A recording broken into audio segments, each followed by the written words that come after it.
I was extremely worried I wasn't going to see this one. I'm glad we did. So hello everyone, and welcome back, and today we're going to talk about Blade Runner 2049. Oh my god, so I'm going to cover the story really quick, just basic setup for what this story is. A replicant that is now a hired Blade Runner goes about seeking out what they find out to, after... I'm going to have to cut this now. A replicant that's now a Blade Runner, hired up by the police force, takes care of a recent replicant. He found out there's some strange goings on and dealings with this. He finds the remains of another replicant buried underneath a tree, oddly enough. A dead tree, too. But, digging into this, they suddenly find out that this replicant was a woman, and the replicant was pregnant. And so the majority of this story is thrusts from that is not only uncovering that, but also within the first half hour or so, but also going off and trying to deal with the ramifications and the other things that are going on with the personal characters in the story. Again, I'm not going to give you spoilers here. You're going to have to go see it for yourself. I know it's going to be difficult because, holy shit, this thing is almost gone. There's like literally only 8 theaters left in my state that has it. And what a roller coaster ride this year for Sony. From the worst movie this year ever with Emoji Movie to making a suitable, good, well-made Blade Runner sequel. Oh my god, people, if you like Blade Runner, why the hell haven't you gone to the theaters? I know this is a cult favorite. Let's not make the second one a cult favorite. Let's actually make it a fucking stamp of approval from the science fiction convention that this is a favorite. This is such a well-done movie. The pacing is even keeled throughout. They don't want to rush anything. They want to give you just enough breathing time so you catch everything that's going on, and so that way you have aha moments later on that are understandable and that you can catch on to. The characters are really well written. The main character, which is, by the way, a replicant this time, it's stapled on his forehead pretty much at the very beginning, that this guy's a replicant, is a generally interesting character to follow. He has lots of depth and breadth and lots of interesting things to see from a replicant's angle at things.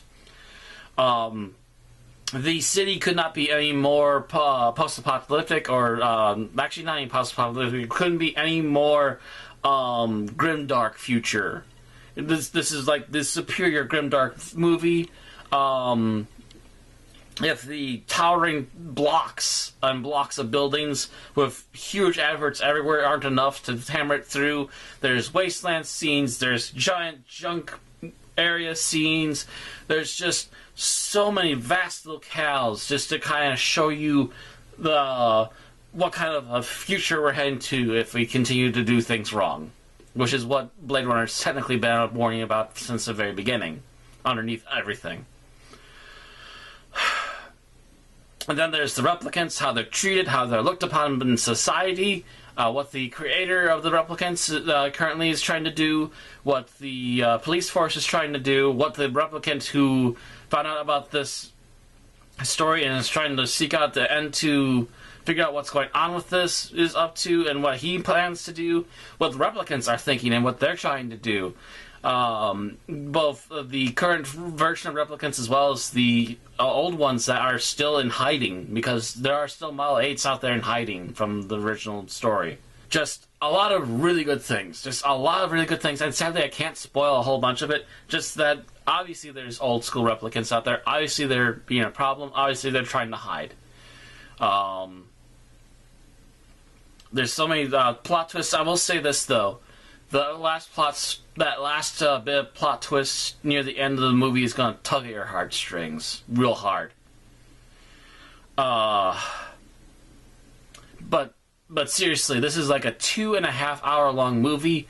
It'll pass by like it felt like an hour, and you suddenly look down on your clocks and go, "What the hell happened? Where did all the time go?" Very, very good movie. Had me on the edge of the seat for like half the movie, and you don't even need grandiose, over-the-top action sequences for that. You need to have really good characters and development for them. And just Blade Runner 2049 nails it. Nails it hard.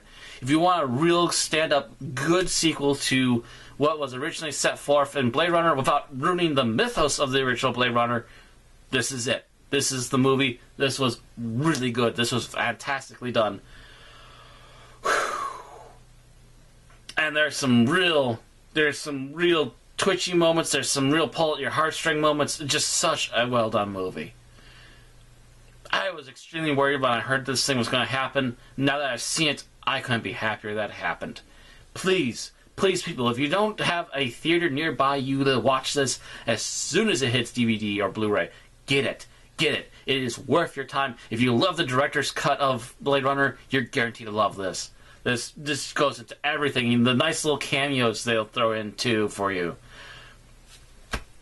So good. Anyways, that's it for this one. Again, thank you all very much for watching. I can't pad this out much more because we don't have the other guys here. Just some really good, top-notch stuff. Just, you cannot recommend enough. I love the original Blade Runner, especially in the more perfected versions, and this one is no exception. This is a legit good sequel. Go and find it. That's it for now. I'll talk to you all next time. Have a good night.